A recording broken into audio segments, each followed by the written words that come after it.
American. What is up, ladies and gentlemen? Welcome to Comic Book Streamland. I am your host for the evening, JD Rosario from Unstoppable Comics. Been making books since 2008, and I'm not an expert at all, but I have some experience. And I'm hanging out with a couple of guys that also have experience. Before they say what's up, why don't you hit those like, share, and subscribe buttons with that stack of unread comic books that I know you have not looked through. Drop it right on that button, right? At least you're doing something with it. And I'll let the guys say what's up here, right? Starting with the one up here top on my left. What's up? Great. Love the That's intro. what you said. You said we're going to say what's up. So That's what's it. up? What's up? What's up? There you go. You said what's up. You said what's up. That's what Tom's gonna get, because you know who he is. All right. Below Tom. Welcome, brother. Welcome. Let everybody know who you are. Hey, how's it going? Yeah. Artist illustrator of the Road to Oz comic books, currently live on Kickstarter. Way to be. And below him is my cohort, my co-partner. Brother from another mother. Just say it. He's a sister that I never missed her. Well, introduce yourself, Calderon. Why? There you go. I love the energy that these guys bring on a weekly basis. Hold on. I'm not subject. done yet, damn it. On to the subject. Oh, okay. That's right. My name's JD Calderon, writer and creator of the Oswald Chronicles, Magi's Grace, Dreamweavers, Tall Tales, Tenchi Muyu, and so much more. Thank you all for being here. We can all go home now. Show's over. Listen, there's 10 people watching right now. Don't tell them to go home yet. All right, let them go home before I share everybody's Kickstarter campaign. Right? Gotcha. I know that's Tom's. They all just left because they think they're going to see a Kickstarter. They're not going to see the Kickstarter campaign for a little while. First we're going to talk some schmackiola. Right, we're going to talk some schmackiola. We're going to talk about what's going on right now in the world of comics and comic book creation. Oh, do we get to talk about Diamond again? Yay! Do you want to? I wasn't going to, but if you want to bring it up, we could. You brought it up. Who brought it up? I didn't bring it up. Well, that's what's happening in the world of comics. Is Diamond is fucking everything up. They're all over. They're messing with your boy Barucci. They don't want to pay him. Yeah. What's going on? What happened? What happened to they're disputing they're disputing Diamond. They're disputing Dynamite's claim of like roughly $500,000 owed to them. Yep. Dropping the hat, man. Yeah. You know what I'm saying? Which is also why Dynamite is not really doing anything right now, because they're like, oh, you need to pay us. You know. It's a mess. Yeah. Big mess. And they have a huge catalog. Yes. They do. And they were the last holdout, right? They were the last holdout on there's other. It's not like Diamond only has Dynamite. They have other publishers, but a lot of these other publishers have found their way into Lunar now. Archie is over there now. Titan's over there now. Now, some of that is because of the massive indies thing that's happening too. So I'm not sure how much of that is that, but they are over there now, one way or another. Lunar is picking up some of these guys that are with the seemingly now sinking ship of Diamond. Yeah. It's only a matter of time. Well, it seems like it with their. I didn't think that would be the case if someone bought them, but at this point, they're really just kind of running it aground. Yeah. Yeah. Yeah, that's true. It sucks that the writing had been on the wall for years, right? Shops had already jumped ship. Not many of them struggled in this transition, right? They were already getting their books from Lunar, from Penguin, and they're not feeling the blow that everybody thinks they are. No comment. Nothing. Who's not feeling the blow? The shops. A lot of the shops. Because a lot of they are, because it's chaos right now. Everything's late. They're getting used to you got your books on Tuesday, you put them out on Wednesday, you sold books, and you did it all over again. Now shit's just showing up whenever they decide to send it. Yeah. No, the stuff that was coming in on Tuesday was DC. Everything. It was everything back in the day. Everything would arrive from Diamond on Tuesday. And then when it started to splinter off into all these other publishers or all these other distributors, things started getting weird. And then when Diamond started failing, it got even weirder. And so, I literally, my comic book store will get shipments at any point during the week. Just like, well, here's some stuff, it just kind of arrives whenever it arrives. Mm-hmm. It's chaos right now. It's chaos. No, I'm sorry. I'm not experiencing that out here. Is it because we're in the big city? Maybe. But maybe because I assume you go to Midtown, right? That's sort of your place. I go to Midtown. I go to Fourth World, which is pretty far out in Long Island also. I go to Demetrius' shop, Everyone Comics in Long Island City. He has a really nice. He cultivates a really nice shop over there, and they're pretty good with ordering this stuff, dude. Well, I'm not saying that the stores aren't ordering. I'm just saying that they're getting things in sporadic. Hey, this should have been here Tuesday, but now it's here on Thursday, and that kind of stuff. That's happening in the. I'm not the weekly guy anymore either, so I don't know. Well, then you don't know shit. What do you mean? You don't know what's happening week to week, Jay. If you're going in once a month. So wait, are you guys going to the shops week to week? I don't go in week to week, but when I go in, I talk to him about it because I want to know. Because I talked to him, like Critter 8 just came out through Antarctic Press. I didn't even know it was on the shelf. So every time I go in, I talk to him like, what's going on? Tell me what's happening. Where's things? And he tells me. And sometimes I walk in there on a Saturday and he's like, we just got these things delivered and they were supposed to be here Tuesday. So I see it happening with him, and I know it happens with other stores because I've heard the stories too. So, but if you only go in once a month and you're not really having like the conversation, the stuff will just be there, and it'll just be like, oh, well, there's my stuff. I'm fine. Yeah. But if you're actually sort of like, so tell me what's going on, you'll get different sort of, thought processes. I'm sorry, I'm confused. You talk to your shop guys? I don't talk to them. Of course.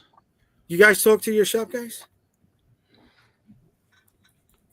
Oh, I don't know, because we have here in Orlando we have Coliseum of Comics, which is kind of like Midtown. So you're going to get different points of view, but there is that commonality that everyone's saying kind of like, if you only go once a month, yeah, sure, but if you're religious to go every week, yeah, every week you're going to have you might get something or you might not. Yeah. What about you, Calderon? Once in a while when I see one of the owners at Midtown, I talk to him.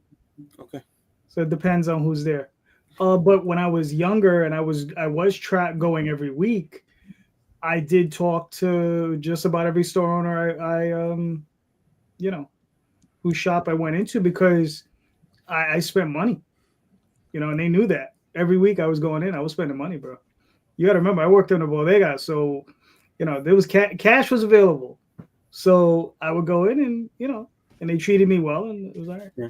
So okay. So, yeah. So of the new distributors, or at least the ones that are up, that are rising up, possibly from this, who are the ones that you think might be the one or two or three that might level things out, besides Lunar?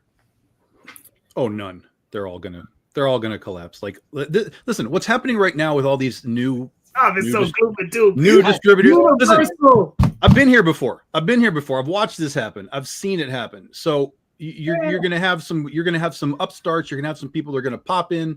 At the end of the day, it's not gonna matter because they're too small. They can't scale, and they don't have the infrastructure to become a Lunar, a Diamond, a Penguin, or whatever. And that's why a lot of these, when they did start, they kind of tried to be big, and then they sort of collapsed down and they became very regional, which is much easier to deal with. Hey, I'm just going to deal with my region. I'm going to help these guys out, which is fine. I have no problem with that happening. But history tells us this doesn't work. So I have no faith in any of it in the long term. In the short term, you might see some, interesting things, but there's a reason that it hasn't worked for 30 years. Yeah, part of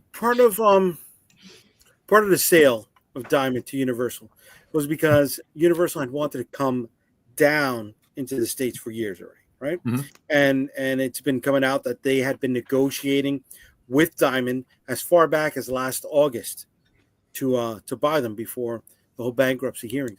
But Universal wanted the warehouses that were left so they can have a strategic foothold, not just all of the accounts, which they already have, right. At least up in Canada. right? So I mean, there's a hell of a lot of moving parts in play that we will never, ever see or know about. Yeah, right. But it doesn't affect us because we're indie guys, right? We're crowdfunding kings. Well, we might be crowdfunding pawns, but the only person making money is Kickstarter. You know, I'll claim as high as a rook, but that is it. Yeah.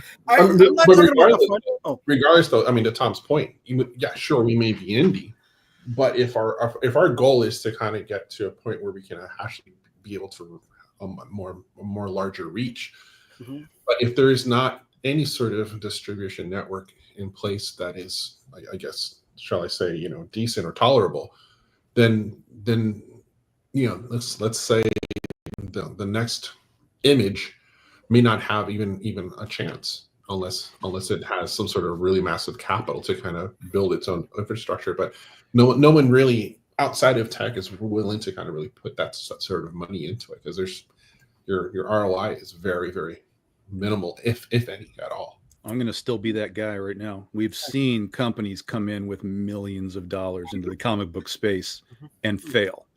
So it's not even money that's required. It's, I don't know what it is, to be honest with you, because I've watched companies fail with millions of dollars, and that bums me the hell out. Well, I mean, while I'm over here lasting 15 years, scratching and clawing, like, give me $1 million. I can make $1 million go somewhere. But these companies that are just kind of running around like, we're going to do this, I'm like, I don't know that you're making anything that anybody cares about. Now, I'm not saying that I'm any better, but I'm still here. I'm not declaring bankruptcy. I'm not paying my people. I'm not, you know what I'm saying? Like, there are small guys who have been doing this a long time. JD's been doing this a long time. There are people that have been doing this a long time that have IP, that have some name value at a lower level, name value. We're not Brian Pulidos and that kind of stuff. But but if the money if the money wants to come, it needs to go there. It can't keep coming into a space where essentially the sole goal is we have to make a movie. And that's what all these publishing houses are. They're just IP farms for Hollywood. And that's where you just are producing anything with a name attached to it, whether it's good or bad, in the hopes that you'll catch that option check and keep you going. But that's not happening, and that's going to get worse and worse and worse with the way that Hollywood is right now. It's going to become less and less and less. But even Tom, even that option check is not going to amount to much, right? No, not at all. The base, the boilerplate option check is what, $50,000 for 5,000. It's all a shell game. This is the point, right? Because if you can sell it as an option, suddenly you're viable. Hey, we sold this. This property is optioned to Sony for a movie. Okay, great. All of a sudden that opens doors elsewhere. Oh, that guy got a Sony deal. Like, let's see what he does. And this guy writes a piece of shit for somebody else and somebody else and somebody else. It's just a shell game, and you're not wrong. There's no $1 million deals being happening and people buying boats every year. It's a shell game, but it's what can we throw against the wall that sticks long enough to pay me to get to the next property. So all right, Calderon. Well, that's the shell game that's being played by, let's say, AWA, Boom, IDW, Aftershock, right? By those companies, right? Yeah, yes. That's what I'm talking about. The very popular Radical, right? Which made that Rock Hercules movie and folded before it even hit the screens. But this leads me to tonight's question. Wait, hold on. Let me just finish, because there's another shell game that's also going on, right? The other shell game is, company called Scout and a few others, right? They get a hold of 30, 40 different creators, right? Just desperate enough to want to get on shelves. They get 2,000-3,000 books on, sold per month for these books. They get $1,000 per book, right? The creator gets, if they're lucky, maybe $800, $900. They're pocketing probably about the same amount, maybe $1,000. But they're doing it across 30 titles. So they're reaping in 30K, 20K, 15K, whatever the amount is. You understand? And the creators, we've heard them. They're like, they're not paying us. You know, they're not paying us that much, blah, blah, blah. I can't make a book on this amount of money, right? But there is another shell game out there that hasn't really, no one's really put that spotlight on it, where there's a certain group of guys, they come out, they make these small companies, and they just go out there and they're just literally in the pockets of the creators. And they also sign them to a lot of these egregious contracts that if they do get some kind of weird deal over at Netflix or whatever these places, they're going to get a bunch of that money too. Right. So sorry about that. No. Look, that leads me to tonight's question, right? Are we expecting too much from our creative journey? Have these moments put that sparkle in a creator's eye to make them chase those dreams, chase those ideals, when not that they're not unattainable, but they show out to be what is it? Not a hoax, but it's a mirage. Mm-hmm. I love it. It's a fugazi. But it shows it to be, something that's just not viable. It's all attainable, but the percentage that attains it is minuscule. Mm-hmm. So for me, as I have always said, when I do comics, I'm here to make comics. I'm here to tell my stories. I'm here to make comics. This is what I'm here to do. If something else should happen, that's the icing on the comic book cake for me. The critter toy is icing on my critter cake, right? I had no concept that would ever happen. If I should sell something to Hollywood, icing on the cake. I'm still going to make my comics. That's what I'm here to do. So, and in that context, I don't even use the mainstream system anymore. I'm all crowdfunding. I'm all direct to customer. Obviously AP takes Critter and does that, but they're doing it. Like there's no effort on my part. It's just, here's the files. Go ahead, do what you want to do. So I kind of have had this thought process of like, okay, well, what if I were to go back into that realm on my own? What would it look like? And then of course Diamond collapses and I'm like, oh fuck, I don't want to do any of this. I don't want any of the deal with any of this. So, I think from a creator standpoint now, all the doors are open for you. They're just open in different directions. You can crowdfund not only your comic book, but if you wanted to, you could crowdfund a movie, a TV show, an episode, an animated thing. Like it's all there to be done. You just have to start creating and be consistent in your creating and building your audience. Of course, we always talk about that. That's the infinite thing is like, how do you build an audience?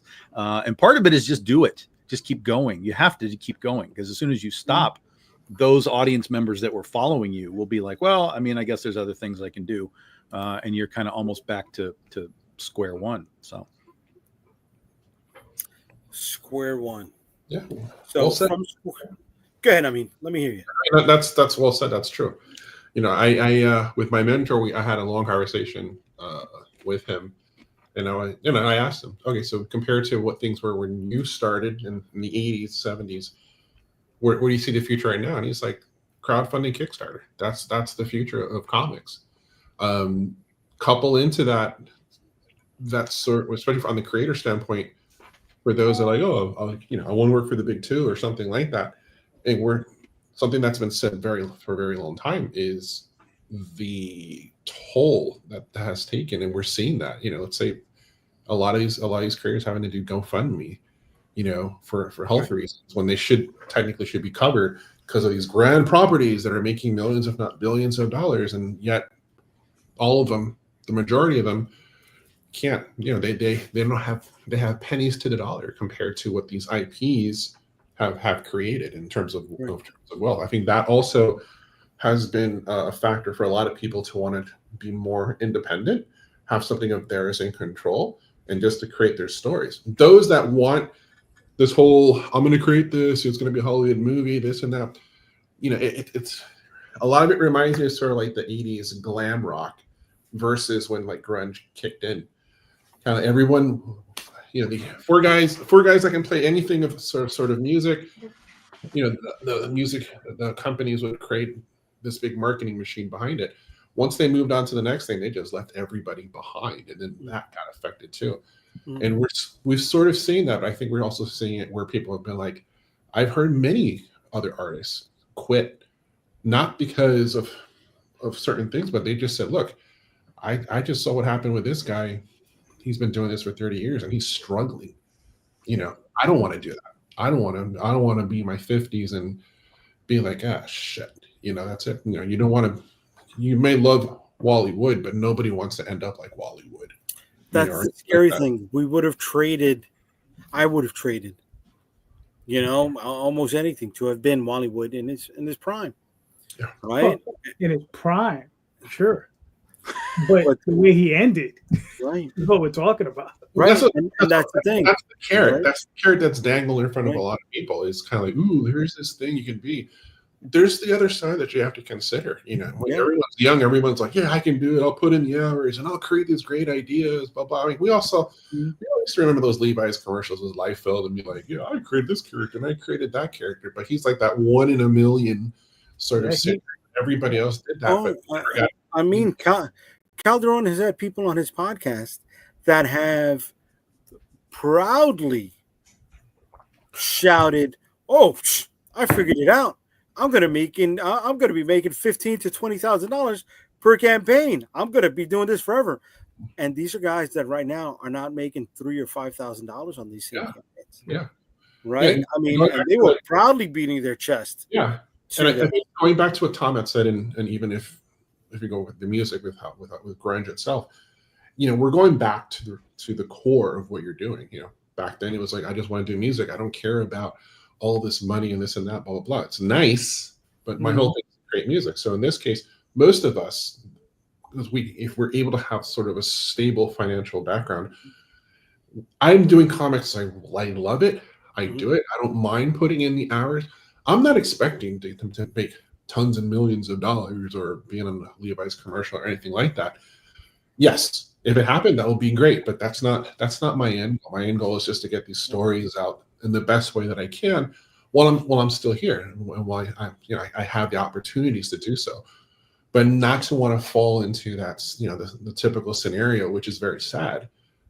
Oh, comic book artists, you guys must make tons of money, but then of course you see the news and another industry legend struggling to pay their medical bills. Like nobody really wants to end up like that, because that's the part that we all remember. We don't really remember the highlights of the stuff unless you're someone like Kirby. But all the other people, no, that's it becomes where it's not worth it. It's really not worth it. For every Kirby, we still have a Siegel and Schuster. We still have a Steve Ditko, right? The guys who created our Paramount characters who faded out the hard way. Yeah, and there's a lot of creators I know that they have obviously 2 or 3 jobs in order to kind of support themselves. There's nothing wrong with that. There's nothing wrong with that at all. It's obviously you want to have the income to keep things stable, to do some other things, and to have that to help support the passion and love that you have for the medium. And if things level up, that's great. But I get like young kids asking me like, should I do it full time? It's like, well, that really depends on what's going to happen in your life and whatnot. But it's a decision that you shouldn't jump into. Just take your time and get into it until you feel comfortable. And of course, like I always tell everybody, really start learning in terms of how it is to run a business, manage a business, taxes, and all those other things, which a lot of schools don't teach you. Right. Learn that. Go find yourself somebody who learned like business management, and between them and a lawyer, get all the knowledge that you need from them, because that's going to help you also, and I think in just building and long term. Because I've known plenty of people that were really great, really awesome, and man, they didn't have that knowledge, and they're nowhere to be seen. Right. Yes, not everybody can be Not everybody can be Sim, Eastman, Laird, or Kirkman, right? See, but then that's what we're. Excuse me. That's why I'm asking this question tonight. Are we expecting too much from our creative journey, right? Forget about the movies and stuff for a second. Are too many people thinking, "Oh, I'm going to make the next Ninja Turtles. Oh, I'm going to join up with a bunch of other people." Of course, they are, because you hear it all the time. Right. I've got like you said, I got this figured out. I know what this is. My thing's going to be the best. I'm just like, good luck. You lightning in a bottle can be caught. but it's that 1%. So show me the 1%. And I'll applaud you. Do you guys try to grab them and try to? Nope, because you can't. You can't. You literally you can't. It doesn't matter what you tell them. They will always think that they have the answer. Yeah. And 1% of them will have the answer, and you'll say, "Congratulations, you have the answer." You have to allow them to work through that derangement on their own. Yeah. That level of delusion, they have to figure it out on their own. Yeah. It takes a while, right? But some of them just disappear. Many of them just disappear. They just poof, gone. Yeah. And you get that with a lot of people like, oh, I can draw like Jim Lee, or I can draw like this. And it's like, yeah, right. Like try, please. And not only can to reach that level, but to maintain it consistently for an X amount of time. And no, they don't last. That's usually mostly pinups anyways. And I don't know if it's a fear of mine, but it's one of the things that I've found strange over the last, 30 years, right? Growing up, obviously we, for my youth, had John Byrne, Walter Simonson, Mike Mignola just starting out, Arthur Adams just starting out. Sam Keith maybe came up a little bit later, but you had guys like Keith Giffen, right? Got a very funky style for a long time. And you don't see a lot of that experimentation with those weird styles. Bill Sienkiewicz, right? Would those guys be even given a chance today? We got Peach Momoko, but I think she's like an outlier these days, right? What do you mean outlier in what way? Well, outlier in the sense that she has her style's a little weird, not that weird, but it is commercial. Right. But we don't see like someone like Sam Keith coming in or Mike Mignola. There's not a lot of experimental art. Right, coming into the industry, especially through the big two, because that's where we would see these guys. That's where they would come from, right? Sam Keith coming on to like Marvel Comics Presents with his crazy feet and curly cues and stuff. Like, right, and that's where we kind of all really were aware of that dude. Yeah. Do we even get an experimental art in crowdfunding? Or even the incredible Cosmic Odyssey by Mike Mignola. I think it's also part of. We don't see a lot of that sort of creativity because everyone's trying to do something that they feel it's been tried and proven in the market in order to make money. So they're not going to go with something like Sam Keith. They're not going to go with Giffen. They're not going to go even Simonson, and it's a super heyday with all this dramatic line work. No, they want to go with something that's tried and true, and like, okay, what's the book that's real popular? What's the one that everyone's reading? I'm going to try and go for that and do that. And it's when you see so much of that, it doesn't stand out. I think even in conventions, you start walking the booths and you get tired very fast when you start seeing the same version. It looks very homogenized. Yeah. Right? But at the same time, no one has the. And dare I say, sort of like the creative intellect to push themselves into this other space and to be bold. They'd rather just keep it safe and just, I'm just going to do this one little thing. But then when something different does pop up, everyone jumps towards that. Yeah, I think David mentioned this in the chat. You're right, with Peach Momoko. She is something different, and Marvel capitalized on it. They grabbed her, they locked her up to do the. I was going to call it the Absolute X-Men. What is it? Their Ultimate X-Men stuff, right? Because she does have the more traditional manga style that is more popular than anything else right now. Yeah. Sure. They're jumping all over that, right? And I think that even when you start talking about manga and anime, they do have certain styles that are very much alike, and for us, it's like, okay, I don't know the difference between that, but they do experiment a lot more than I would say on the U.S. comic, at least on a certain level, which is great. But yeah, for us and on this side of the world, it's very interesting where we don't see as much boldness or creative boldness in some of the stuff. like we used to before, for whatever reasons it may be. I think a lot of it's just like, yeah, I want to do this, and I'm going to do this. I'm going to take the very safe route and push that, but it ends up becoming just monotonous and boring. There's nothing new. You're not. It could also be that since they don't have anything to actually say. I mean, what's funny is, there's Jim Lee with his error on DC, right? And one of the things I noticed early on, I don't read a lot of DC books, but what I was reading was what was I reading? It was one series of books that I was reading during the 52 era of books, right? And Jim Lee was in charge of the art, right? Or he was like the art director of all these books.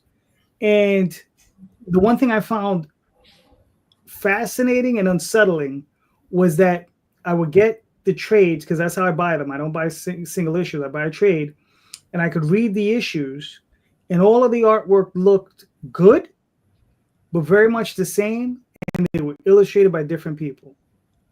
And I found that weird, right? Mm-hmm. Like I could go through the whole book. The only other time I saw that was Continuity Comics, Neil Adams at the head, and he had Rudy Niebuhr inking, right? Because it always looked like Rudy when it was done, right? So yeah, and I just found that very, very odd. And I was just like, because obviously one of the things, obviously Marvel and DC want or don't want is they don't want another Image, right? They don't want another breakout group of artists or even writers to get to that stardom level and then just go, But when it even comes to our stuff, right? Would you accept an experimental style? Tom, would you allow somebody to draw a critter like a Bratz? Experimental style in the indie world is irrelevant because that stuff is all over the place. There's all kinds of crazy art in the indie world. It's only when Marvel says, "Hey, give me that Sam Keith guy, and let's make him draw Wolverine and whatever." That's where it becomes validated. Sienkiewicz, his stuff, like it becomes validated when it's on New Mutants, that kind of thing. So there's plenty of crazy art that exists in comics and in the world and so on. But what people want, sometimes it's the old thing. You don't know what you want. God, how does it say? How do you know what people want if they've never seen it? But oftentimes they won't see it until it's part of something that they already know.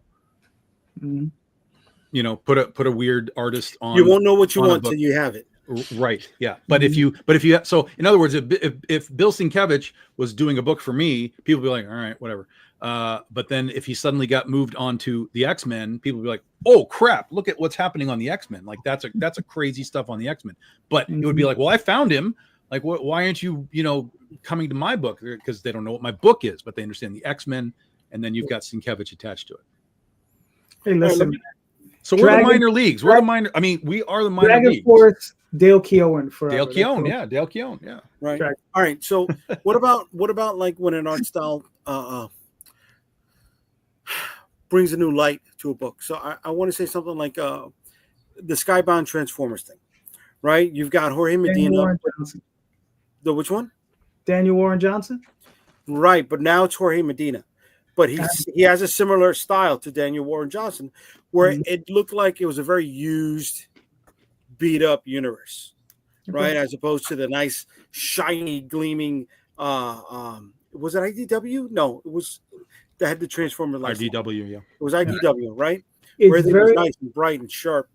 It's very Paul Pope-ish. I'm not familiar with Paul Pope. I'm sorry. Yeah, that's an interesting reference. Mm-hmm. It's an interesting reference. So he had that used, beat up, very gritty, hard. See, that's the thing. It's something that I would love to see in noir, right? Or maybe a full color Sin City, right? It has that edginess, that beat up style to it, but it's used in a robot comic book, right? It's attracting. I don't think the art is selling that book at all. I'll be honest with you. Of the book, it's the covers, it's the crazy huge names that are on the covers of that thing, and it's Daniel Warren Johnson in general. Obviously he was a very popular guy. I see very often people talk about the book that they say they enjoy it, but the art isn't really good. I hear that all the time, constantly. That sucks. And so for me, I have a sense that the big numbers are because Ryan Otley's doing covers and, just stuff like that. It's driving the sales numbers way over the top because of that. I know there are people that like the art. There definitely are those people, but I oftentimes will see, like, even in my Transformers groups, they'll be like, oh man, this issue was like so great, but I just wish the art was better. Well, I mean, I hear it all the time. I read the first volume. I find the stories to be a little juvenile. Oh, yeah. Right. I find the stories to be a little juvenile. When Cliff Jumper is flipping off Decepticons, you've lost me. What are we doing? They're a little juvenile. I'm for that. I guess I'm the juvenile. What a mark. You are a mark. I mean, there's nothing, listen, there's nothing wrong with that. Right. There's nothing wrong with that. But it's just like, as I've grown, my palate has changed. Right. So, so, and that's really all it is. I mean, I can still read it and still enjoy it because I see the value in it, right? Because they are fun stories. You can see that's okay. He's having a good time with it. All right, that's cool. But I do consider it a little juvenile. And I mean, unlike, let's say, Do a Powerbomb, which is also a little juvenile, but not the same way. But it's also more serious. It's more nuanced, right? Whereas you could tell he's not doing that type of nuance with Transformers. Well, Do a Powerbomb, I mean, that's like a wrestling comic, right? I mean, it's a completely different world. He took that, and they were doing suplexes in the Transformers. I'm like, what is this? No, I get that. But I'm just saying, have you read Do a Powerbomb? No. Yes. No. Well, I know Jay has. No, but I'm just saying for Tom. No. Right, Dude. Right. So the nuance in that one is different because there's a dynamic between a father and a daughter. Mm-hmm. You understand it? And there's a dynamic that is very different. Sure. And what I'm saying is, like, he's probably not burning as many brain cells on Transformers as he was on Do a Powerbomb. I don't know, because it's a licensed book, so there's a lot more pushback on his work. Probably burning a lot more brain cells.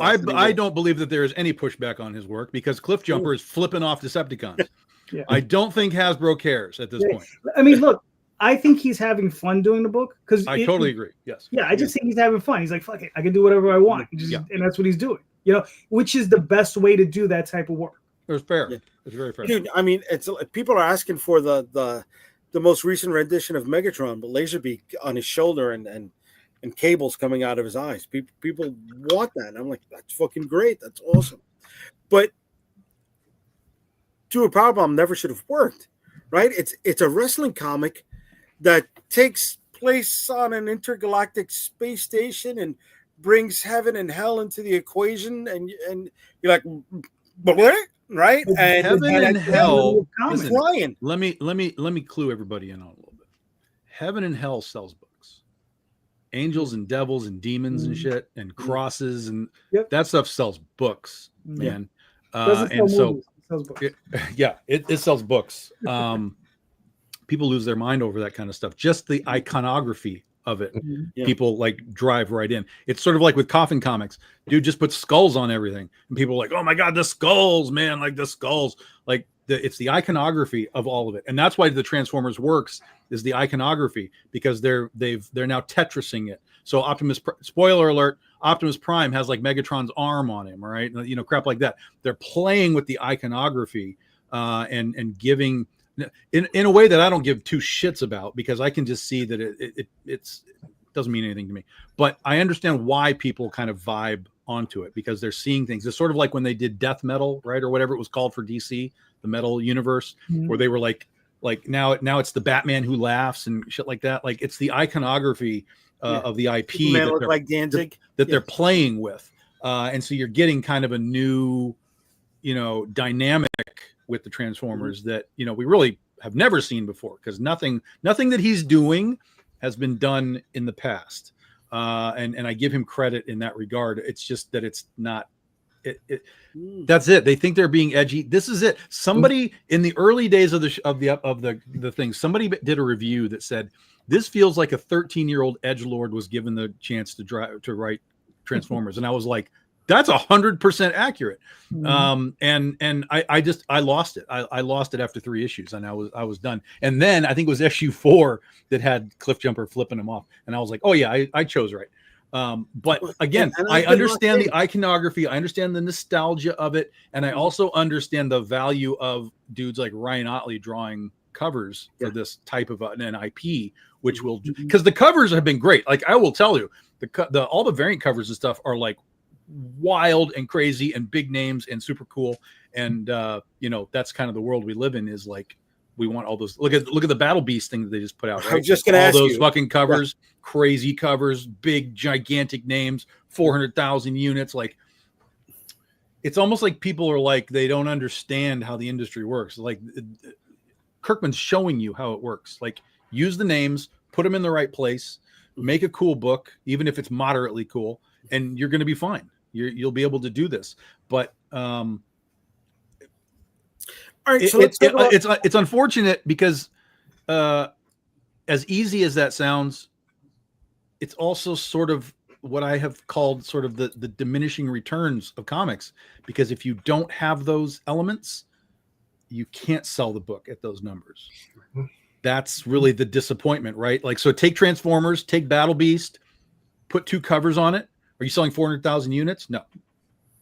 But we used to sell 400,000 units of one cover back in like the 90s.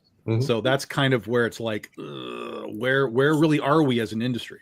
So do you take that and apply the original Kirkman manifesto, where you get work with one of the popular houses, use their machine to build up your name, and then come back?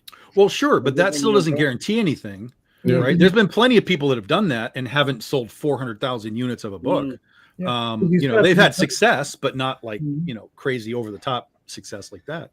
I think there's absolutely value to be able to say like, hey, I wrote Wonder Woman, and then tell convention goers like, I wrote Wonder Woman, and they'll be like, oh shit, you're valuable because you did something that we understand. You did something we understand. Let me bring you to my convention and tell everybody you wrote Wonder Woman because you're now valuable to a larger audience. Yeah, I think Jeff Johns is perhaps doing some of the best comics in comics today. And who's talking about Ghost Machine, right? And he's working with some of the best artists on top of it. Right. And what is it? Red Coat? What else? Red Coat, what is it? G.I. Robot? Is that the other one? I don't know, dude. I'm not. Red Coat, G.I. Robot. The Rook. And, the Rook. And the Geiger. Yeah. Okay. And, it's not. They're all excellent books, man. Okay. I would tell anyone, you want to read a good comic these days, go read those. Okay. Yet, and it's going to sound stupid, but what James Tynion came out with a book recently where it's pretty much... I'm out of the James Tynion game. This is the first book I've picked up from him. Guy's books anymore. The first book I've picked up from him. Is it a spin-off from one of his other ones, or is it a brand new thing? No, it's a brand new thing, but it's pretty much Battle Royale. You know what I mean? Yeah, okay. 12 guys go to a town, and whoever comes out, the winner. Yeah. That's it. Exquisite Corpses. There we go. Thank you. I stopped reading Junkyard Joe. Yeah, there it is. I stopped reading James Tynion because it's all the same note. It's all just depressing, whatever. It's like there's no fun. It's just depressing. And it's just like, oh, this is kind of sad. Oh, look, it's a little bit more sad. Are you talking about James Tynion or The Walking Dead? Because it sounds like they're the same thing. Well, I stopped reading. I couldn't get through. I bought the first trade. I couldn't get through that. Of Walking Dead? Yeah. I got through 5, and I was like, I have read more than enough. Yeah. I lost it around the time they brought in Negan, and they killed Glenn in the books. That was it. What was that? 60 issues? Something like that? I still give him credit for finishing the book the way he did. That was a stroke of genius. I love that. But yeah, no, I can't. I can't do the book. Yeah, it's like people telling me see Breaking Bad. I can't. Oh, you have to see Breaking Bad. Oh, I'm not gonna watch Breaking Bad. Why are we gonna watch? You have to see Breaking Bad, dude. You want to see real writing, actual, honest to God writing, character? Yeah. Good. Holy shit! Great. It will never live up to the hype that everyone is. Yes, it will. Yes, it will. Yes, it will. I guarantee you it will. Because it's not just that; it's also the acting. Yeah. Okay. Because here's the thing. Yeah. Remember, was it the first Godzilla movie that he was in? Yeah. Yeah. Right. So you watch that movie, and it's good all the way up to the point he dies. Yes. Yes, because the best actor in the movie just died, and it was just like, but he doesn't always pull through. Remember Total Recall? Come on. Total Recall? Well, not. I mean, only Total. Are you talking about the one with the new one? Well, not the new one anymore, but yeah, he did the remake with Colin Farrell and the lady from Underworld. Yeah, but that's a you're comparing a remake to an original concept of Breaking Bad. But if what's Godzilla's a remake? Godzilla's a remake, but he still brought his acting chops. That wasn't a remake. That was a new movie on Godzilla. That was one of a series. I don't want to fucking hear it. Come on, you're extending the IP. You're putting something else with it. But it's not a remake. No, cum si, cum sa. It's the same shit. Stop it. Not. That's like saying Star Wars Strikes Back. Jay, did you watch The Penguin? Yeah, I watched The Penguin. Yeah. Okay, so if you watch The Penguin, it piggybacks on a lot of foundational storytelling from Breaking Bad. Okay, that's great. So, but you got to watch the source, which is Breaking Bad. Breaking Bad, yeah, it is. It's a masterclass in writing and storytelling, character development, and arts. And then if you go on the art side of it, you know, the use of color and environment, costumes, and props. That's one of those things where everything has a meaning and intention. Every gesture, everything makes total sense. But which is why you go back and you watch it again, because you're like, shit, I didn't catch that the first time. You're like, holy crap. I'm not trying to be a jerk, but I got that also in season 2 of Andor. Right? I feel dude, I feel that's a master class, dude. The acting, the layering, it goes back to the source. And Breaking Bad kind of set that standard for everybody else. If you like Andor and you like Penguin, then you're definitely gonna you're gonna like Breaking Bad. Right. I don't think I will. Oh, sorry, dude. It's not just you guys. Everybody been pushing Breaking Bad to me for years. I was the same way. I was saying, what the fuck is this? And all of a sudden, wait a minute. Oh, and I sat down, and it just became, before you knew it, one episode became 5. That's it. Yeah. I literally just re-binged it like, I don't know, 3 months ago. And I sat down, watched it. And all of a sudden I was like, holy fuck, this season is over. Like you just keep going because it's so good. And then if you really get into it and you start doing Better Call Saul. Yeah. Which is also great. Not as solid. I like it. It's not as it's a very different experience. Yeah. It is very good, but I think Breaking Bad is way ahead of the game. El Camino to kind of just like end it all was but Breaking Bad was still kind of like the core of. Listen, I still got the Righteous Gemstone season 4 on my to watch list. I still got the last season of What We Do in the Shadows. You can put this aside. Put all that shit away. Put all that shit away. That's what retirement is for. Whoa. Listen, retirement's right around the corner for me, brother. I got 4 more years, man. 4 more years. Then why wait? Come on, just put Breaking Bad first. Trust me, you could start Breaking Bad and you'll be done with it in a week. Yeah. Because you'll just want the next one. Before you go to the Great Pasture. I'm not ready to go, Louis. I'm not ready to go, man. You know? Yeah. Listen, if I tell you it's good and I'm the guy that's hashtag Tom hates everything, yeah, there's something going on. Okay. All right, listen. I'll take it under advisement. Just remember Laser Blast. That's all I'm saying. You know what I'm saying? See, I mean, you weren't here. You weren't here. These two mamaos got me to watch fucking Laser Blast. Let me be very clear, JD Rosario. Yes, tell him. No one on this panel told you to watch that movie. That is true. All we ever did was ask, do you remember this movie? And you said no. And we said, yeah, nobody seems to remember this movie. You gotta see it. That was it. No. Yeah. At no point would that be a recommendation. Yeah. I mean, did you ever see Laser Blast? No. Good. Wait, you're trying to tell me you get high recommendations for one thing, and you are just they ruined it for me. Yeah, they ruined it. They mentioned something else, and then you're admitting that was crap. The logic doesn't make any sense. I couldn't even watch. I fast forwarded it so that way it can fully come off of my queue on Amazon because if you don't, right, they'll say, "Oh, things you haven't finished watching yet." No, let's speed it all to the end. It looked like it was shot on a 70s porn film with the lighting and the costume direction, right? And High School Musical, no, like original high school, like a real High School Musical, set design. It was just, it was bad. It was bad for the 70s. It was bad. It was so bad. Yeah, it was bad. It's that's like that's why you need a cleansing of the mental palate and watch Breaking Bad, which actually reset the brain. Yeah, it'll make you go back and watch the episode again, because when you start realizing all the little things that have been set, you're gonna like, wait, how there is a laser blast reference in Breaking Bad too. See, definitely not now. Fuck no. Look how easy you are. You're so easy. But there was also a laser blast reference in Andor in the 3rd episode. Bullshit. No, it was there. I'm telling you, just go back and watch it. Bullshit. It was there, bro. Season 1 or season 2? Season 2. You're so easy. You're so easy. You are a mark. You are officially a mark. Oh yeah, I'm a fucking mark. I'm not gonna say I'm not a fucking mark. Oh, yeah, bro.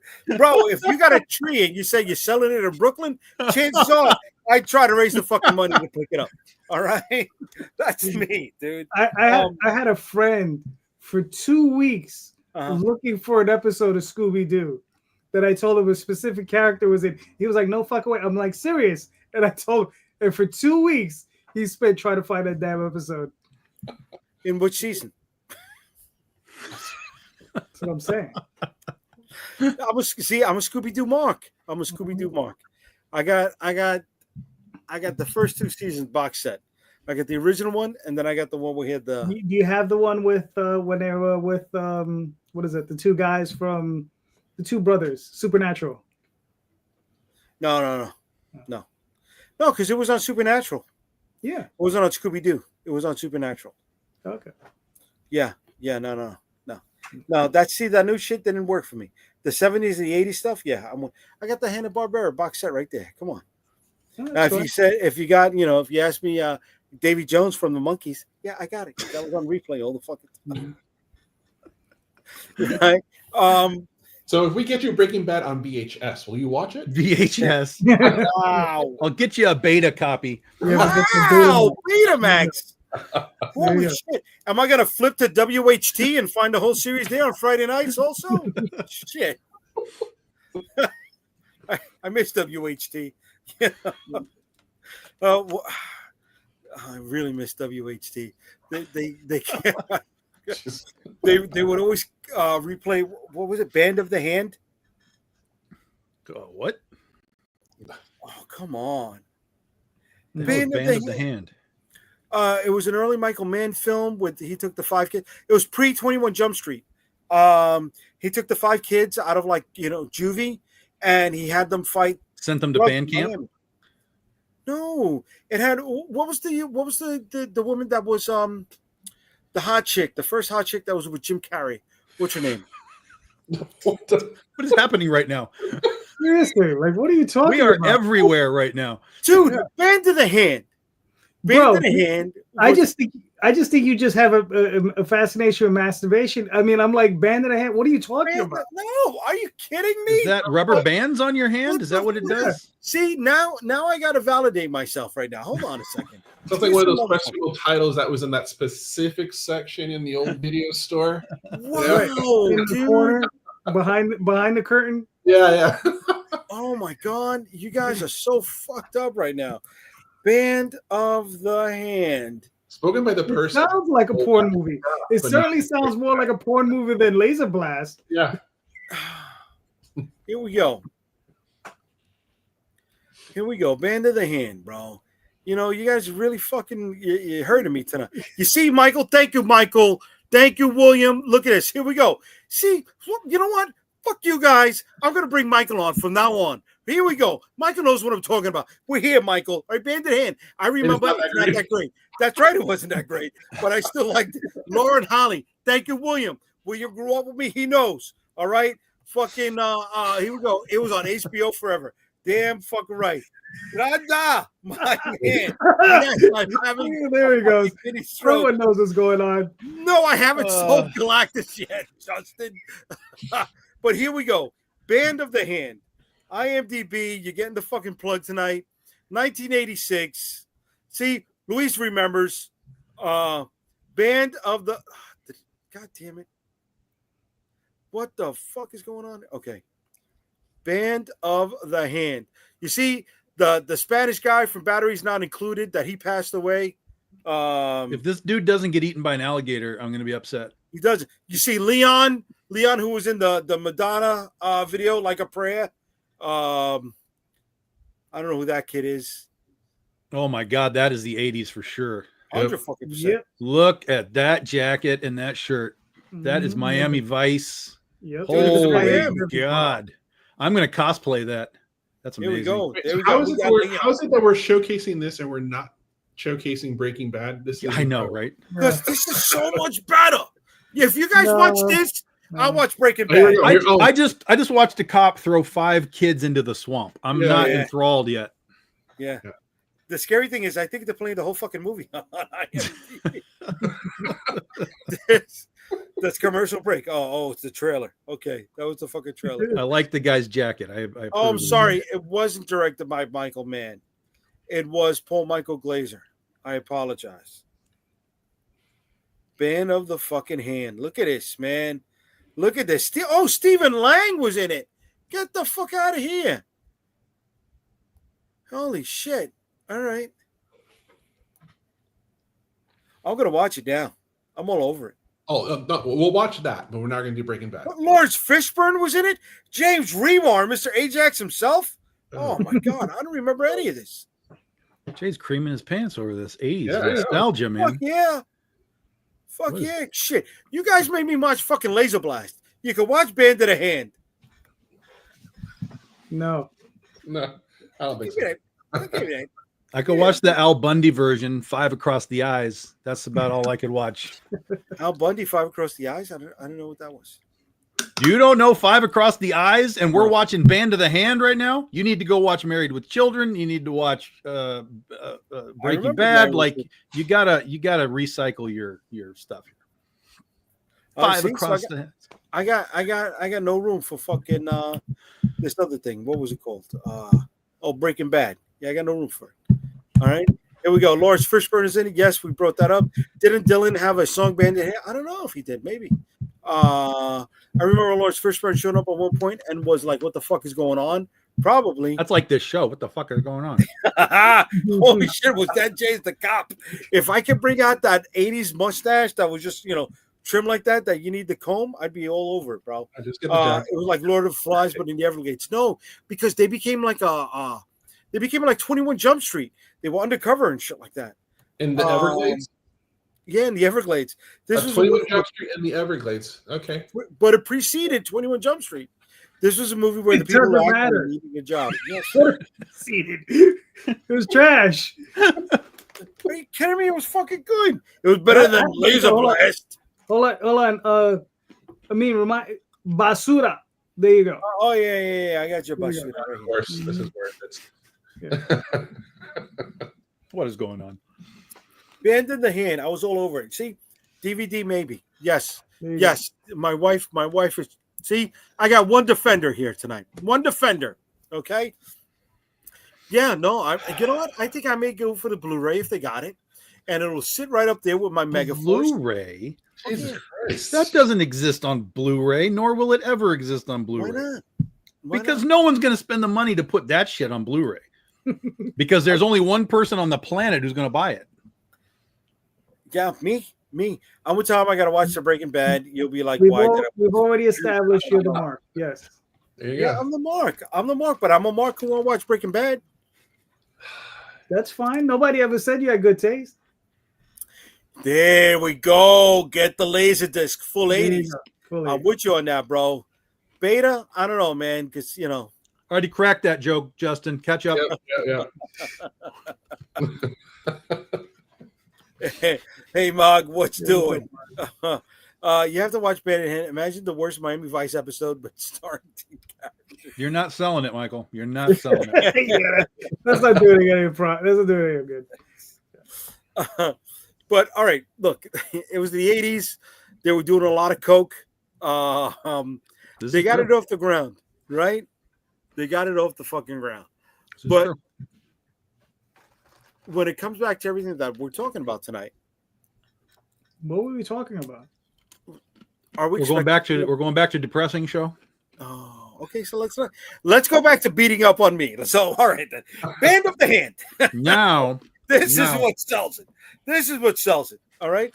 Well, you saw as soon as we went off on you, everybody started chiming in. Oh, they started chiming in. They love that. Yeah. Yes. So let's talk Band of the Hand. Who wants to go for the license? Band of the Hand comic book? Why fucking not? Jesus Christ. You could probably get it for a stick of gum. Bro, it's lighting a fire in the chat. Why not? You don't have to watch minute. Okay, we went over that one. Yes. We just got here. Okay. Teen characters played by 40-year-olds. 30s. Well, yeah, that 30s. was the 90s in a nutshell. That's 90210 and all that kind of stuff. Like, oh look, I'm 17 and I'm clearly 29. I know. You know what? The question does lead back into the question for tonight. If we go after an IP for the funked 80s property, are we expecting too much? Yeah, depends on the property. It does depend on the property, yes, but you are still expecting too much because there have been endless examples of things that they've done that just kind of meandered about. Puppet Master, for example, was around for a long time. Trancers was around. There's all kinds of there's all kinds of crappy comic book adaptions of crappy 80s films. Did Kroll get one? Not a movie adaptation. I don't think it ever had a movie adaptation, but the series kept going for a period of time. It had so the series started from the movie adaptation. The series started from The Crow, and then it became a movie. Not the Crow, not the Crow. No. Kroll. Oh, Krull. Sorry. Krull. No, there was never anything Krull done. Yeah, They did do an adaptation. Yes, they did do a 2-issue adaptation, but there was nothing else. I don't know that there's anything to be done with that. But I mean, I wouldn't say no. Right. Who's the guy, Calderon? You had him on your show a few times. That had the license for the fantasy series that had the guy with the 3-claw sword or something like that, 3-bladed sword. Yeah, Sword and the Sorcerer. That was Ozzy. That was Ozzy. There we go. Did that pop for him? Did he make money on it? Was it worth? I think he did okay, but it's like anything else. I mean, without the ability to really push it, right? Because you still got to have financing to push it. Right, it's one thing to get the IP, but you still have to have the financing to really get behind it. And I mean, he got a Simon Bisley cover, which looked really good, but that's one cover, right? Whereas if you look at something like the Transformers, you got like 10, 12 covers, right? And you got not just Simon Bisley, you got Ryan Otley, you got Jim Lee did a cover for somebody recently, or was it G.I. Joe he did a cover for? I don't know. He did something for somebody. No, recently. He didn't do anything for G.I. Joe. Oh, okay. Well, I know he did a cover for somebody recently, but they had all these big name artists, whereas Ozzy didn't have the revenue to get somebody like that. Well, and plus, it's called Sword and Sorcery. No, the Sword and Sorcerer. Sword and Sorcerer. Nobody knows what that is. Yeah. Well, there's that's too vague of a. There's 10 of us. Yeah, that's what I'm saying, and 4 of you bought the book. Yeah. So right. Yeah. And IPs that they're like a niche within a niche within a niche. Right. And if you change it to try and make it more mainstream, then you're going to get backlash from that small little group. And but then you're going to have the larger group like, I don't know what this is. Trancers, like what they actually made a movie of that. That's how it's going to end up being. Like nobody knows. You don't know what Trancers is? Dude, I know what Trancers is. Oh, okay. But there's no general awareness of Trancers. Yeah. It's not like saying Ghostbusters. You know what I mean? Yeah. Exactly. Right. Exactly. Or So what you like Conan, right? Like the general knowledge around Conan. But even Conan, like because we grew up seeing that with Schwarzenegger, but they tried that, but it didn't kick off. I think as much as they thought it would. They just like It really the current iteration of the comic book by Jim Zub is doing quite well. Yeah, but for those of us that know, but generally for but what it was in the 80s, what does quite well mean? As far as sales, probably north of 30,000. I mean, that's quite well. That's what we're happy with in our industry. Quite well is 30,000 today. For Conan of all things. Like, Jesus Christ! Listen, it's not the 90s anymore. I know. This is what I'm saying. It's like, where are we really with this stuff? It's kind of disappointing. Yes, it is. Luis hit it right on the nose. Beastmaster was the shit. Remove the, and you've got it right. No fucking way. Beastmaster was fucking amazing, bro. All right, would you rather get the license for Beastmaster or fucking the Barbarian Twins movie, right? Beastmaster would have a more viable sellability to it, but it still probably wouldn't sell 30,000 units. Mark Singer does the con circuit. You can get him to do some. It's true. If you could tie it with Mark, you would have something. You would have to get Mark involved. Yeah, that changes everything. If you can include the actors in your marketing, that changes everything. The actor, he's the only one alive. John Amos is dead. Rip Torn is dead. Tanya Roberts is dead. Even that has a certain lifespan, because how many people actually know who Mark Singer is? Sure. Right. Yeah. Well, yeah. And he's because here's an example. He's a really nice guy, though. Really nice guy. Remember that? What's his name? Tom Katz or something? The guy who did The Greatest American Hero? Katz? Something like that.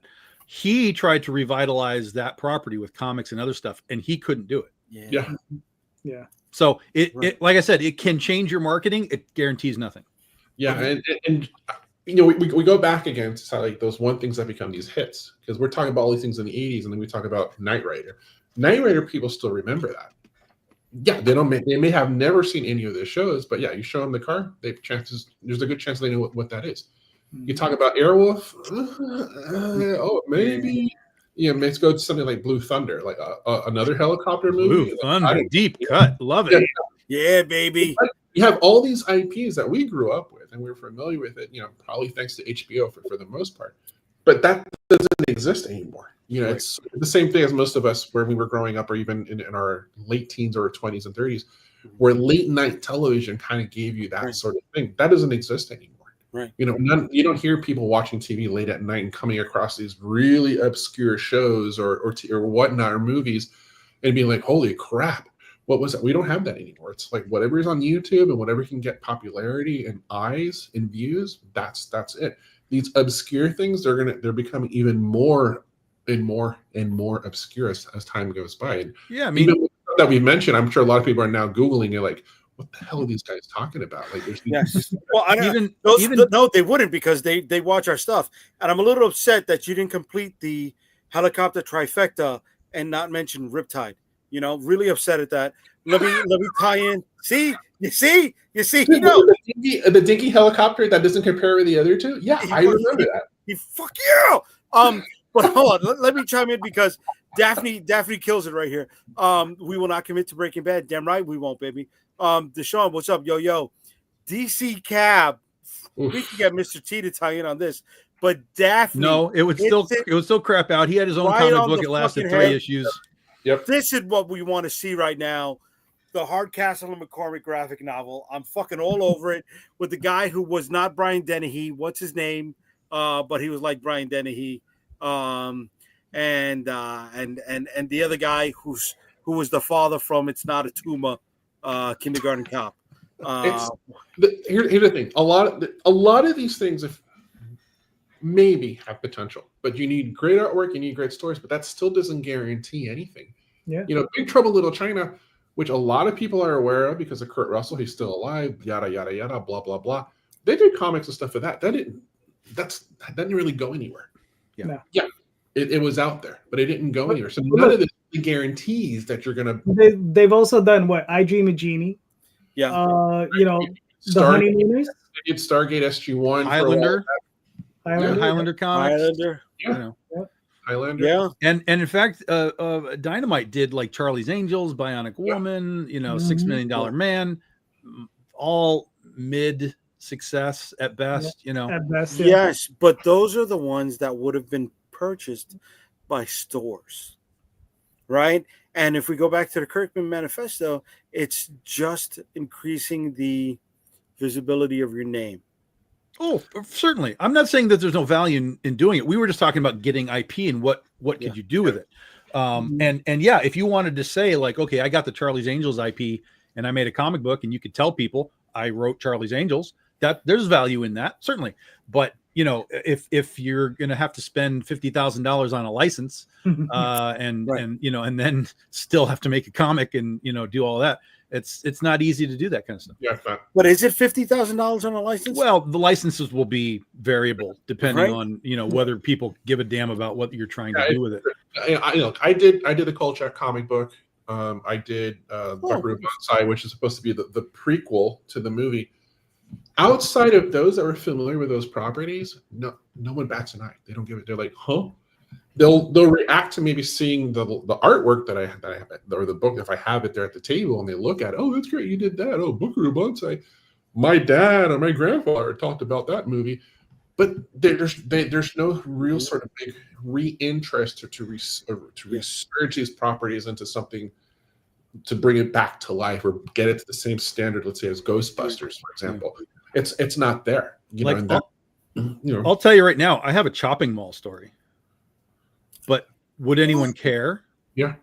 Probably not. I mean, now it does exist within the horror realm, the horror genre. People are kind of into various horror things, but it wouldn't be what the movie is. It's not going to be little robots to get struck by lightning and, go kill people. I have a very different story, but, so would anyone care? We've been rebooting these old horror movies many times, to again, mid success at best. Well, okay. In the public eye or in the crowdfunding eye? Because Return of the Living Dead is getting a Kickstarter right now. Sure. Well, that's what I'm saying. That's a brand. People have used that. Oh, remember when I talked about millions of dollars? So there was a company called Double Take that came in with a couple of $1 million, wrote a connected series of books that existed in the Living Dead universe, and failed in 2 years. So yes, you can take these IP names and use them and have some success, but you can't. This is your question. Are we expecting too much from the journey? Yes, you can't come in and be like, look, I'm going to make this thing based on this IP and it's going to make me $100,000. You can't assume that. If it does, great. You did a great job, but you can't assume that that's going to happen. You just can't, because there's too many examples of it not blowing up. Not that it failed, but not blowing up. Yeah. I mean, look, we just did the Tenchi Muyo campaign, raised what, 158,000, and who would have thunk it? I mean, all right, Daphne brought that up. So let me ask you a little bit more based on that. Did it hit because the people who are watching Tenchi Muyo are of there are a lot of fans. Income age? Who knows? I mean, there are a lot of fans, right? It's 40 years old. Right. There we go. The late 30s. Probably millions of times, right? Millions of watch hours worth of thing. And I guess the material we had done was new to a lot of these fans. Okay. So they were willing to take back it for that reason. So who knows? Well, Night of the Living Dead is public domain, guys. The original movie is public domain. So, I'm sorry. I keep getting confused. Which one is which? Which one is the one that had the guy from the Pathmark commercials that they were in the cemetery? Which one? Night of the Living Dead is the original movie. That's the one to that get was you, Barbara. That one, yeah. Okay. Yeah. The sequel to that was the one in the mall. Yes, Day of the Dead or something. Dawn of the Dead. That the remake was by Zack Snyder. Correct. Yeah, Dawn. Okay. The third one was, I believe it was Day. Probably, because Night, Dawn, and Day. Yeah, that's And then after that was the night one, which was the punks of the cemetery and stuff like that. Yeah, Return or Return. Okay, Return, right. That was part of it, or that was a different. I think that was a different IP. Is that the one where the zombie comes out as like all decrepit and black and nasty? Like that one. Yeah, that's Return. That one's more of a comedy. That one's hilarious. I like that movie. And there was the one with what was the one with the prom dates where the slugs were going into them? That was the school bus that got wrecked. Listen, there are literally like 1,000 of these Living Dead movies, but there's only a handful of them that are considered like canon to the series. And it's just like Amityville Horror. There's like the original sort of 3, and then they went off in just all kinds of fucking crazy ways. And now people just use it as just weird crap. The only one really that was decent was the Bella Thorne one. Amityville Awakening or something. That one was okay, but most of them are just treated as, kind of jokes. So again, you're using an IP, Amityville Horror. You can't say Amityville Horror. That's trademarked, but you can use Amityville and then add whatever you want to put onto it. But Amityville, even that as a brand, it's not going to guarantee you any sort of thing. Now, it's going to give you a little bit of, like, ooh, Amityville, I know what that means. But whether or not you'll be hyper successful with it or just sort of, we did okay. It'll depend on what you're doing. Yeah. It's like putting Cthulhu or Dracula in your book, right? Like it'll give you a little bit of extra, but and especially with Cthulhu, if you don't know what you're doing, those fans who are real fans of it, they're going to sniff it out pretty quick and they're going to not support it. It's funny. Michael's bringing this up, and we got 2 and 2 in the house, right? We got guys who utilize public domain, and we got guys who don't utilize public domain. It works for you guys, right? And it doesn't work for others because some people can use, like you said, and just shit the bed with it, right? I do use public domain, though. You do? Cthulhu, which one? The Cthulhu mythos. Oh, the Cthulhu. I'm sorry. Okay. Yeah, I know it's public domain. It's hard for me to think public domain is Cthulhu and Dracula because I put that in the urban fairy tale stuff, right? Urban legends, and that's fine. I mean, technically it's public domain, right? But I see it as it's just always been out there. It's always been in the ether. Well, I mean, they're literary. Well, both were literary works. I mean, at one point, I mean, and fairly modern. You know what I mean? Like they're within, at least for Cthulhu, within the last 100 years, right? When did Bram Stoker write that? In the 1890s or in the 1920s? No. 1800s. 1800s. Right. So I mean, it's not that far gone. You know what I mean? Mm-hmm. Right, because Mary Shelley wrote Frankenstein 1819. Right. So it had to be sometime after that. But did he pick out the name Dracula out of the air, or did it come from someplace? I seem to recall it came from something, but I don't. I can't tell you the story, so I don't know. But but it wasn't like it was like an interpretation of something. Dracula. And then it just became literally like Americanized Dracula. When it was like Bela Lugosi and all that kind of stuff. Yeah, like he knew of Vlad the Impaler and all that stuff. Right. And Count Orlok came out of Dracula. Right. Yes, Count Orlok was the ripoff. Yeah. Right. Count Orlok was the ripoff. Okay. Yeah. Okay. Here we go with Daphne. It's only the execution of the idea, whether it's a licensed IP or public domain, is meaningless without it. Okay. Yeah. Dude, she's smart. Yeah, we know who has the brains in that house. You know what I'm saying, bro? Listen, man, you're not gonna hear me argue with it.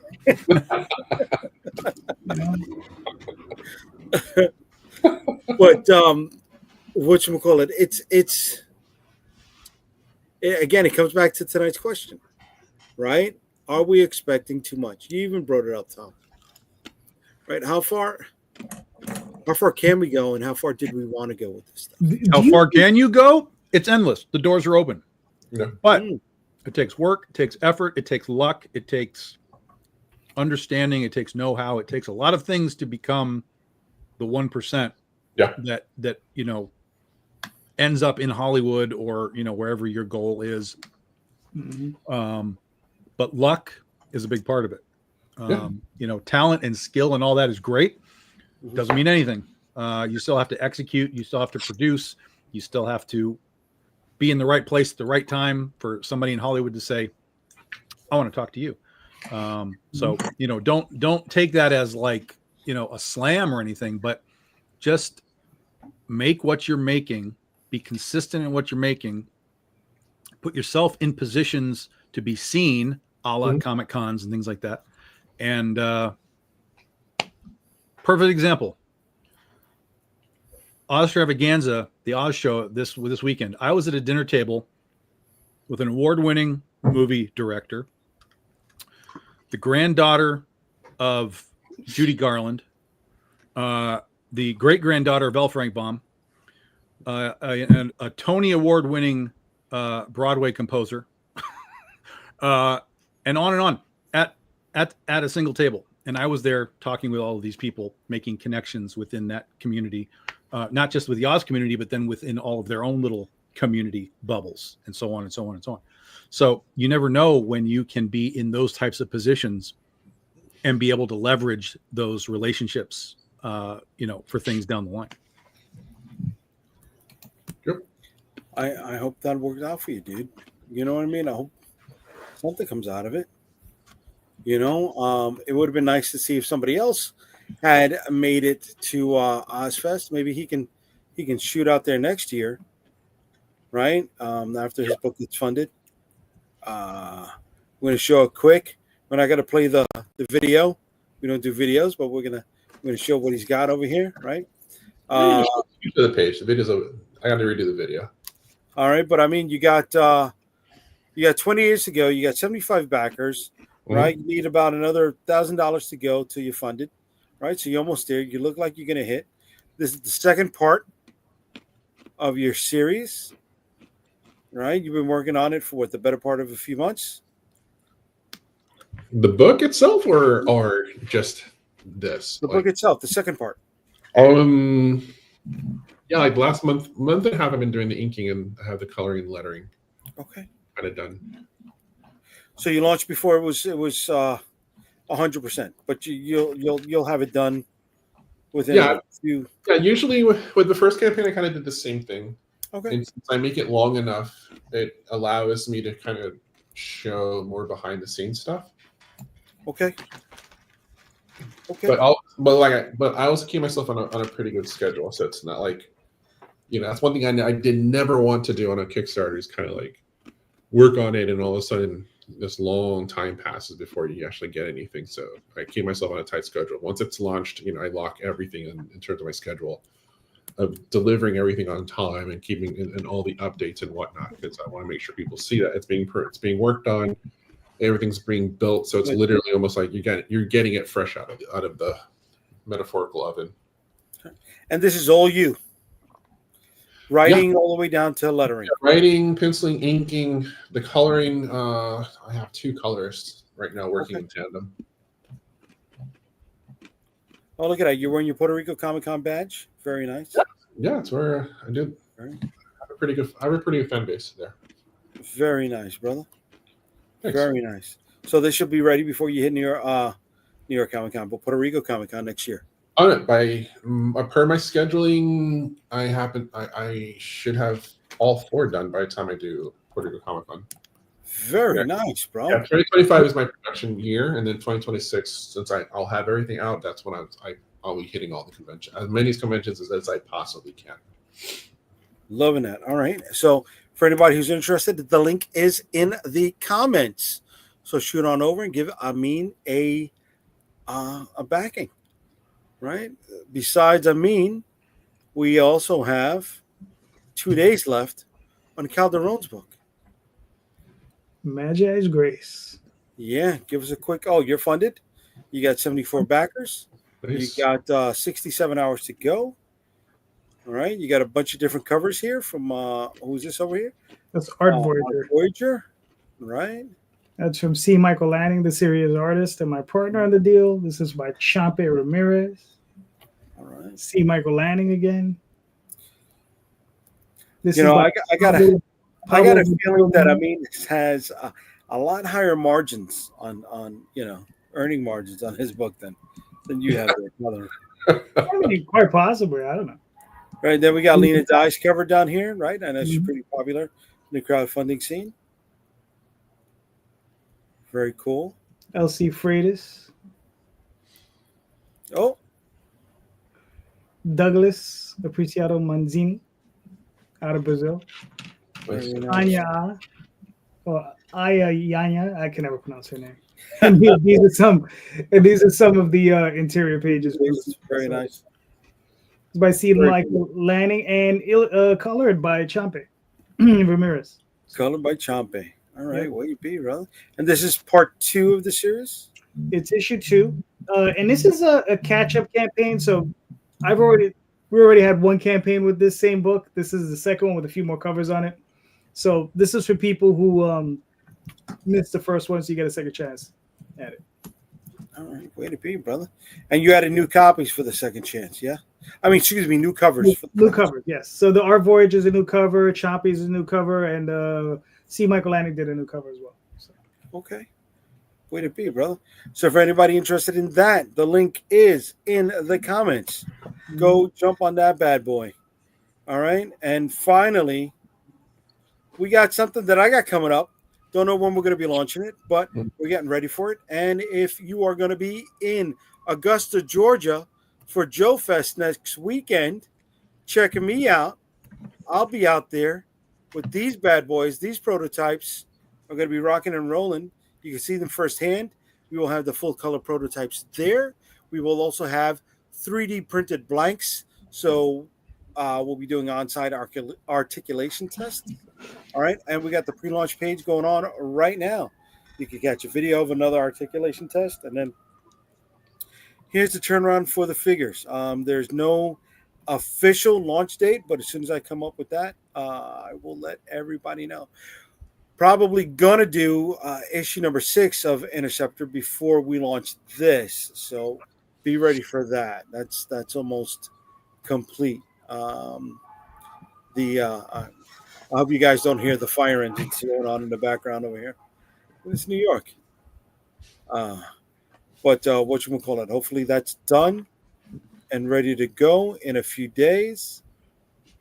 Excuse me, Interceptor number 6. Hopefully that's done and ready to go in a few days. And we could get that bad boy rolling. Anybody that wants to sign up for the pre-launch page, it is right there in the link. Tom, you got anything you want going first? You doing Shield of the Interceptor comic first, or you doing the toys first? I'm going to do Shield of the Interceptor comic first, yes, because there's a few more bells and whistles going on with the courts to see if things can come down a little bit more. Right? But we're going to Joe Fest to definitely drive up more interest in the figures. So anybody who's going to be there, we will be at booth U8. Come check me out. Love to talk to you about the stuff. But yeah, Interceptor number 6 will be up before that. I'm hoping to launch it by the end of this month. We got just a few more pages to color up. And then that should be ready to rock and roll. Cool. Yeah. I'll run that one for 3 weeks. I know Tom is a 2-week special, but I'll do 3 weeks on that bad boy. It's a question, Jay. Are the figures going to have a band of the hand grip on them? Fuck yeah, they are. Fuck yeah, they are, baby. Kung Fu grip, banded hand grip. You know, they're going to have an unstoppable grip. That's what they're going to have, the unstoppable grip. Good use of the IP there. Why not? Yeah. Dude, I think I should look into it. I think I really should look into it. You might sell a lot more of those that way. In what, band of the hand or Kung Fu grips? Either one.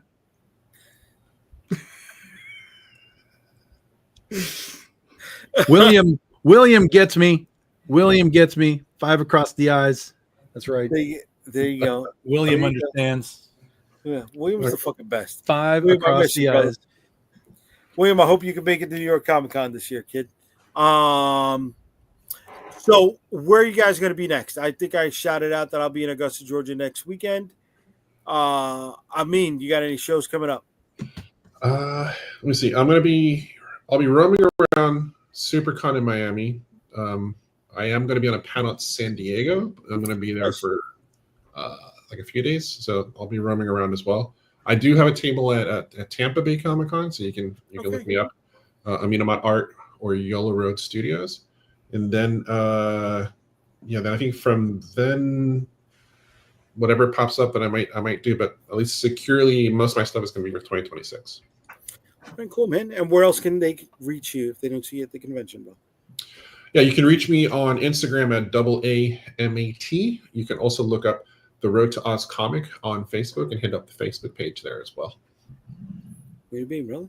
Calderon, what's up? What do you want to say before you get out of here, baby? So if you want, tomorrow I'll be going to go see the ballerina. So that's where I'll be at. All right. So seeing as you were asking. All right. Anyway, so theoswaldchronicles.com, talltalesonline.com.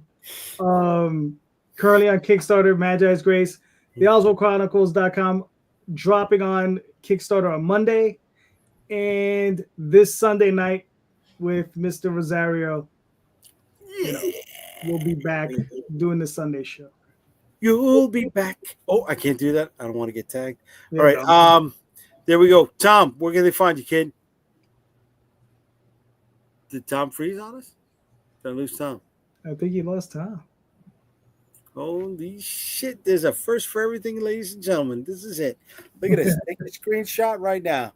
We lost Tom. All right. As for me, like I said, I'll be in Augusta, Georgia at Joe Fest, booth U8 next weekend, Friday, Saturday, and Sunday. For all other information, please check me out at unstoppablecomics.com. I want to thank everyone for joining us here tonight on Comic Book Streamland, on YouTube, on Facebook, and on Instagram. We appreciate it. Please don't forget to hit those like, share, and subscribe buttons, and share this with some of your friends if you can, man. Maybe you guys can hang out with us next time, right? I won't be here next Friday, but we'll be here the Friday after that. Later, everybody. Have a good night. Have a good night. And for Tom, go check out Critter. Check out.